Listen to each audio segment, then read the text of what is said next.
ब्रजराजनगर नेताजी भवन ठारे ब्रजराजनगर विधानसभा स्तरीय एसआईआर 2 को नहीं विधानसभा समस्त 305 टी बूथर BLA2 मान एक कर्मशाला भारतीय जनता पार्टी जिला सभापति श्री रघुनंदन पंडा सभापतित्व में अनुष्ठित हो जाइए। कर्मशाला ब्रजराजनगर विधायक तथा राजस्व मंत्री श्री सुरेश पूजारी BLA1 भाव जोगदी कार्यकर्ता मान संबोधित करते।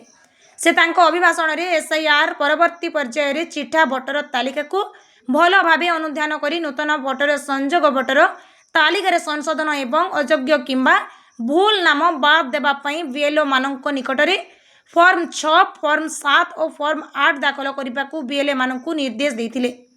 यह ब्रजराजनगर अंचल आवश्यकता को दृष्टि रखी विभिन्न विकासमूलक कार्यर खसड़ा प्रस्तुत कर दल निकट में उपस्थापन करने को दलीय कार्यकर्ता मानक परामर्श देते।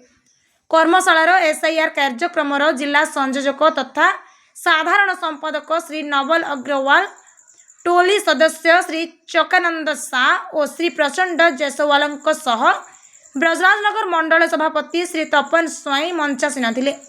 कर्मशाला विधानसभार समस्त BLA2 माने उपस्थित रही एसआईआर कार्यक्रम को सफल करने संगठनात्मक रणनीति और कार्यपंथा उपरे आलोचना करथिले। झारसुगुड़ारू घनश्याम पढ़ियारी रिपोर्ट ओडिया भास्कर।